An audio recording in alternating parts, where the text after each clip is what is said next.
예수님을 부르는 호칭 중에 주님이라는 표현이 있죠. 하나님도 주님이지만 특별히 예수님을 주님이라고 부릅니다. 영어로 the Lord라고 합니다. 부활하신 예수님을 향해서 도마는 나의 주님이시요 라고 말했습니다. 우리는 매주일 사도신경을 통해서 우리 주님 예수 그리스도를 믿는다라고 고백을 합니다. 이 주님이라는 말은 주인 주자에 님자를 붙인 것이니 더 정확하게 표현하면 주인님이죠.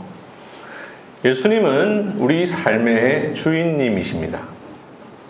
우리의 모든 것이 예수님의 것이고 우리의 생명도 예수님의 것입니다.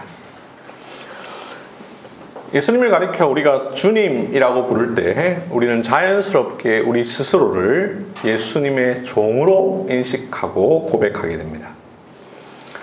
그래서 우리 예수님의 주되심을 힘써 전파했던 사도 바울은 그가 쓴 서신서에서 자신을 이렇게 표현합니다.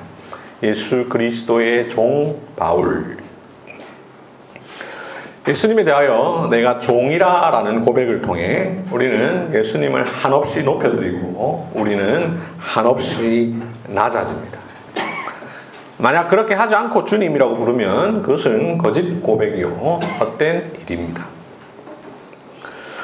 예수님과 우리의 관계는 이 외에도 다양하게 표현할 수 있습니다. 목자와 양의 관계다라고 말할 수 있고 최근에 살펴본 것처럼 포도나무와 가지의 관계라고 할 수도 있습니다. 이러한 표현들은 주로 위아래의 관계, 상하 관계입니다. 감히 주님과 우리가 대등할 수 없는 관계입니다. 그런데 오늘 본문에서 예수님은 이러한 관계를 넘어선 파격적인 선언을 하십니다. 너희는 나의 친구라. 너희는 나의 친구라 라고 말씀하십니다.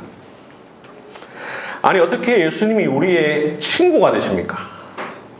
어떻게 감히 예수님과 우리가 친구와 같은 대등한 관계가 됩니까? 예수님이 우리의 친구시라면 우리는 더 이상 예수님을 주님이라고 부를 필요가 없습니까? 이 사실을 함께 생각해 보려고 합니다. 먼저 어떻게 예수님이 우리와 친구가 되셨는가? 예수님이 우리의 친구가 되시는 방법은 크게 두 가지입니다. 첫째, 예수님께서 우리를 위해서 자기 목숨을 버리심으로 친구가 되셨습니다. 첫째, 예수님께서 우리를 위해 자기 목숨을 버리심으로 친구가 되셨습니다. 둘째, 하나님 아버지께 들은 것을 다 우리에게 알게 하심으로 친구가 되셨습니다.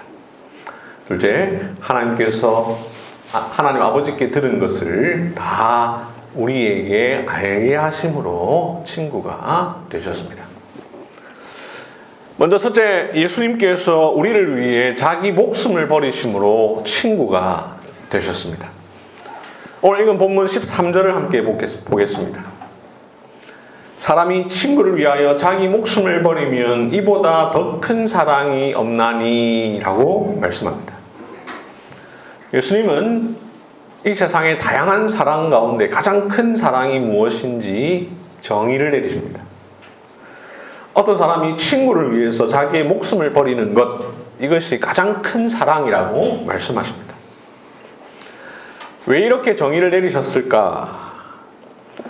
사랑이라는 것은 그 출발은 감정에서 시작되지요. 누군가에 대한 애틋함, 그리움, 아끼는 마음, 소중히 여기는 마음, 좋아하는 마음, 이것이 사랑의 시작입니다.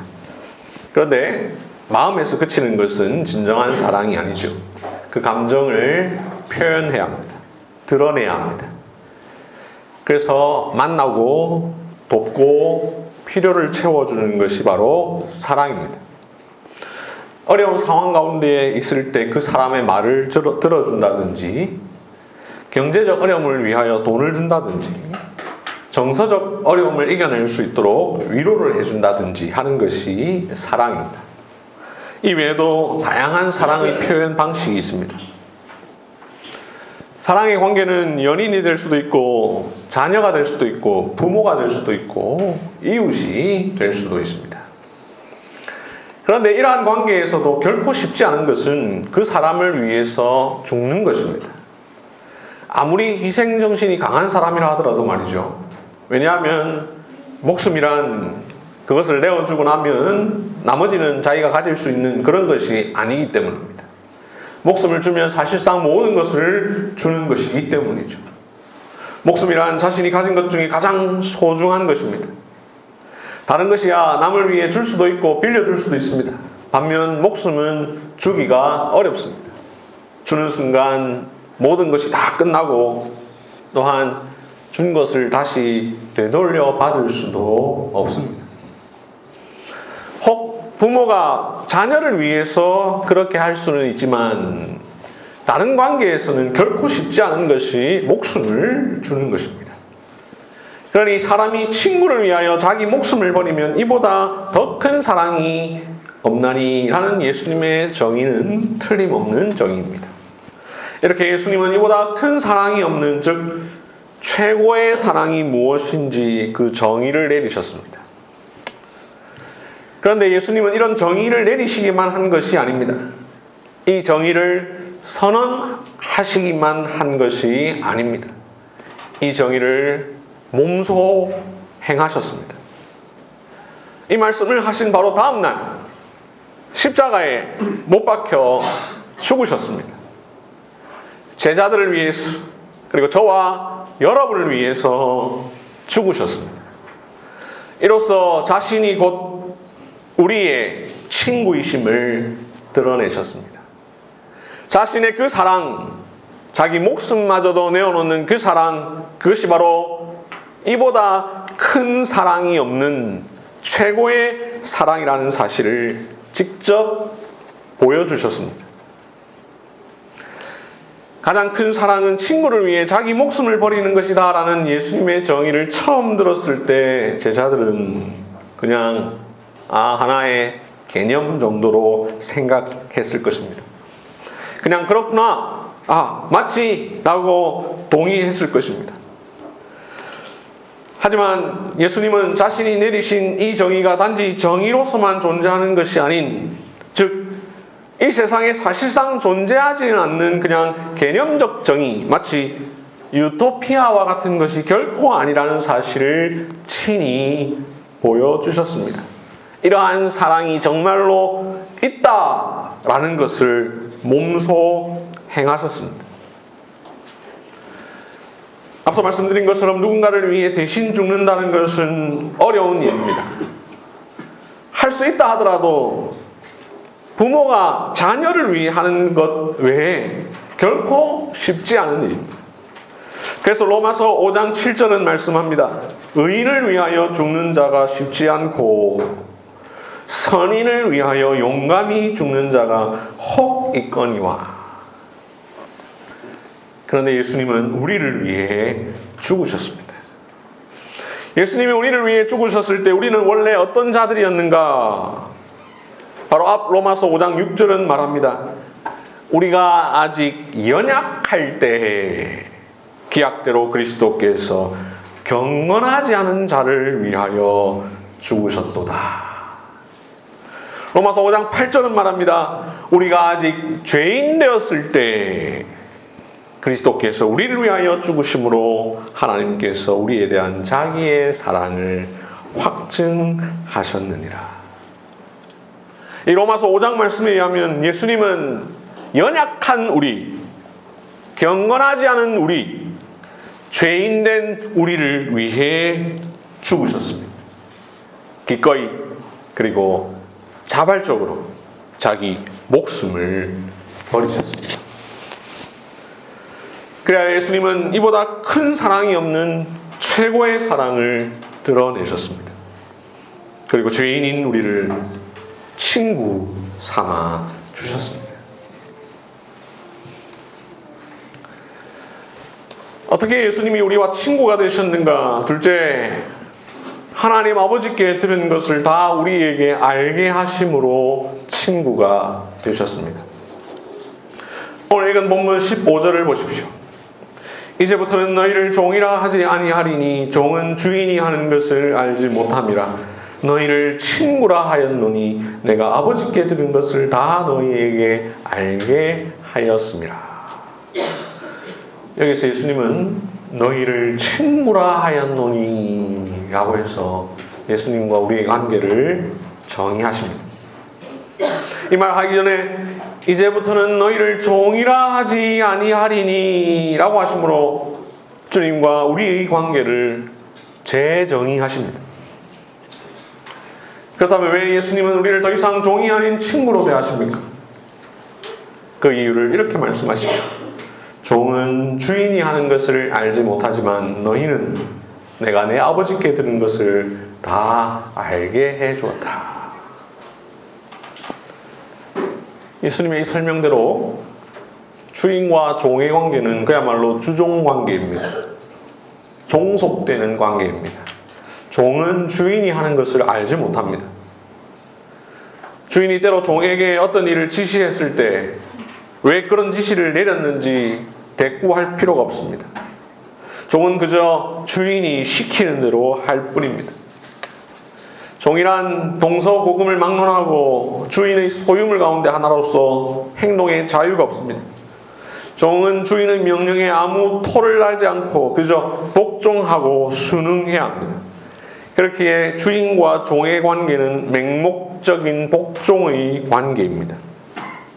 주인과 종은 관계하지만 인격적인 관계가 될 수 없습니다. 그저 기계적이고 의무적일 뿐입니다. 종이 주인과 대화할지라도 진정한 의미의 교제는 나눌 수 없습니다. 한편으로 우리 주님 분명 우리의 주님이십니다. 우리는 분명 예수님의 종입니다. 하지만 예수님과 우리의 관계는 결코 그러한 주종 관계가 아닙니다. 예수님과 우리의 관계는 결코 맹목적인 복종의 관계가 아닙니다. 인격적 교제가 없는 관계가 아닙니다. 왜냐하면 예수님은 우리에게 하나님의 뜻을 알려주시기 때문입니다. 그냥 우리를 부려먹으시는 것이 아니기 때문입니다. 너는 아무것도 몰라도 돼. 그냥 내가 시키는 대로만 해. 라고 하지 않으십니다. 친구 관계는 주종 관계와 달라서 하는 일과 앞으로의 계획을 함께 의논하며 믿음으로 일을 맡깁니다. 종은 주인이 시킨 일을 의무적으로 감당하지만 친구는 사랑으로 합니다. 친구 관계는 종종 자신의 비밀을 친구에게만 털어놓기도 합니다.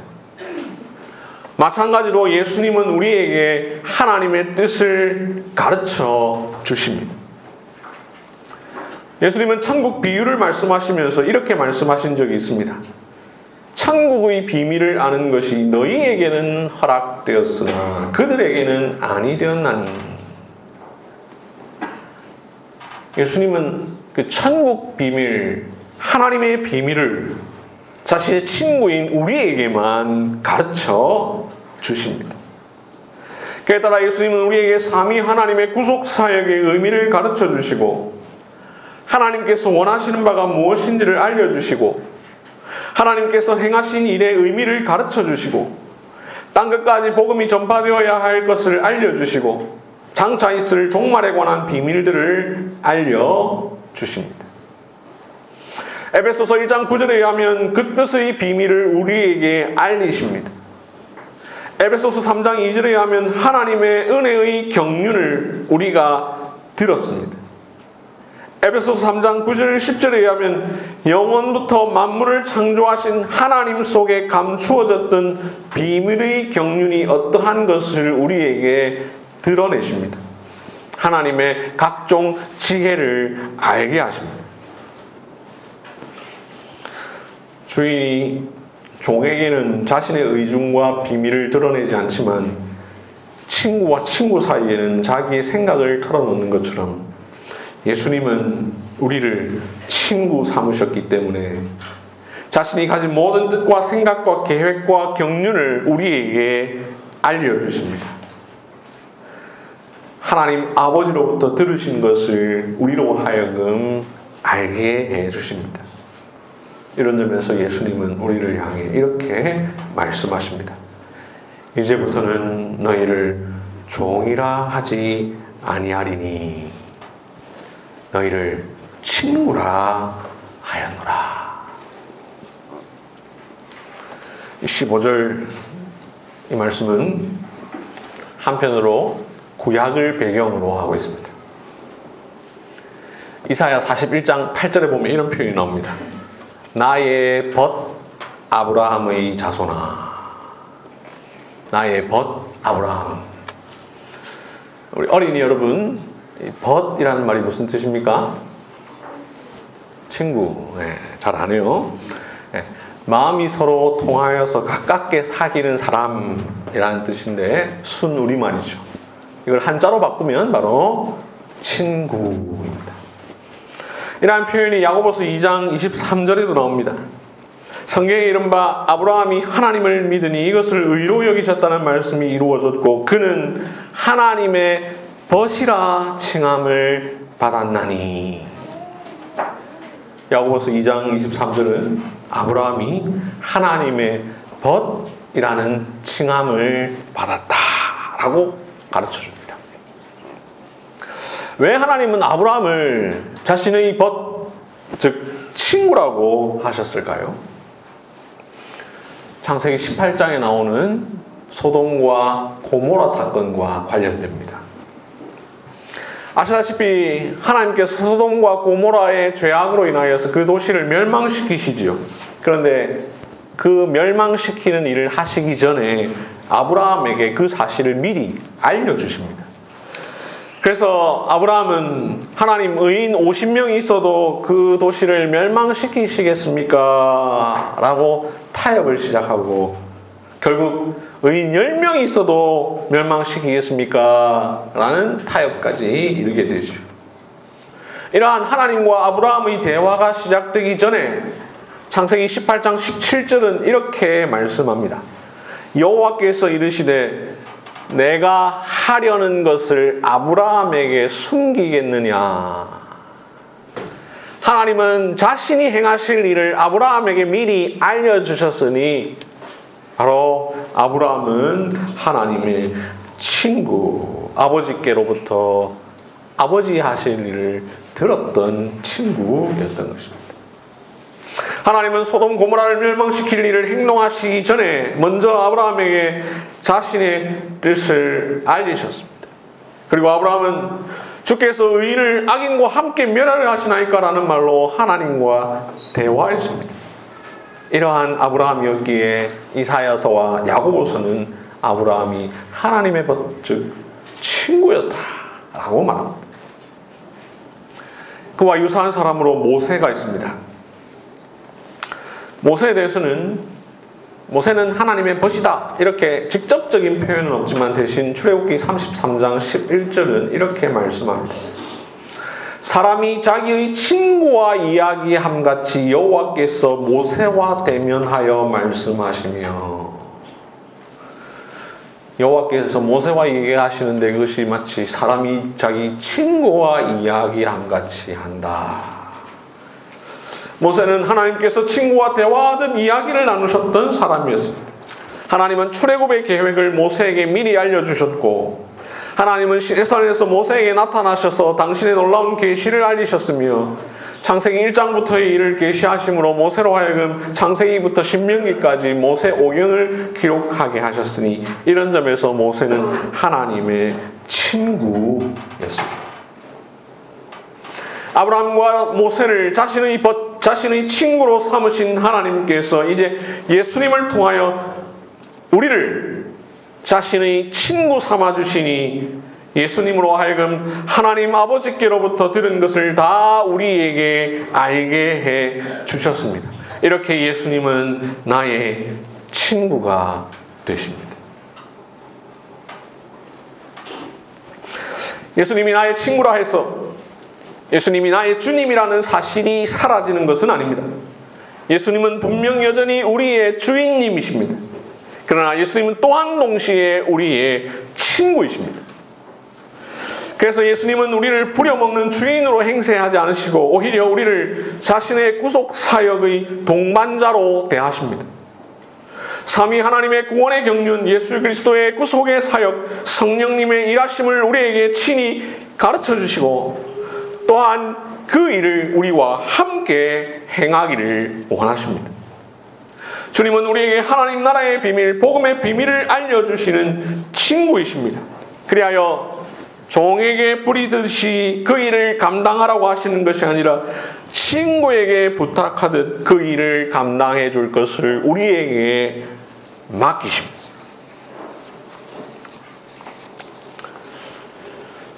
(14절을) 보시면 너희는 내가 명하는 대로 행하면 곧 나의 친구라 라고 해서 마치 우리가 예수님의 명령을 지키는 조건으로 우리를 친구 삼아 주신다 이렇게 말씀하시는 것 같습니다.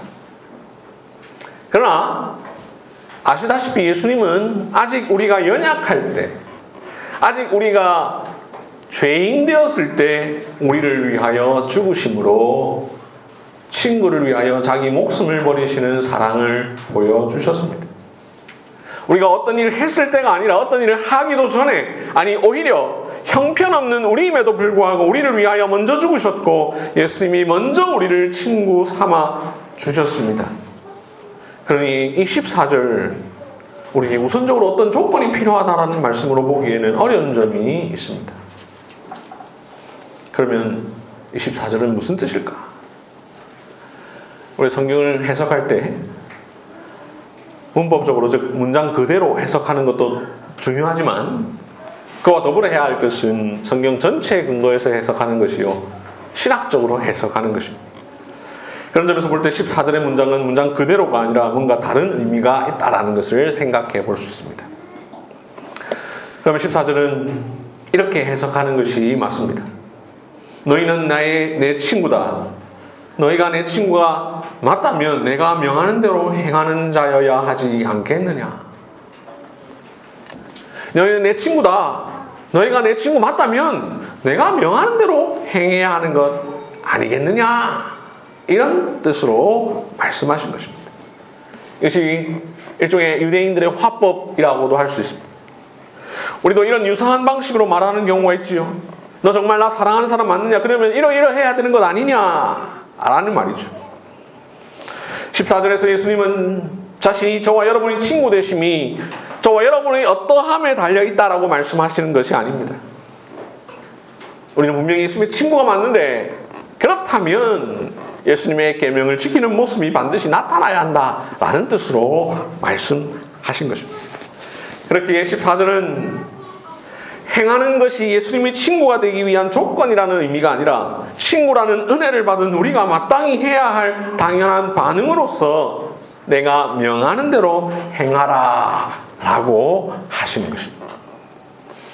실제로 주님의 벗이 된다는 건 그분과 동행하는 삶을 사는 것이요 그분이 명하시는 것을 준행하는 것을 말합니다. 예수님의 진정한 친구라면 예수님이 주신 새 계명을 지키는 자입니다. 예수님이 우리의 친구가 되시고 우리가 예수님의 친구 되었음을 지속적으로 나타내는 방법은 예수님께서 명하시는 대로 행하는 것입니다.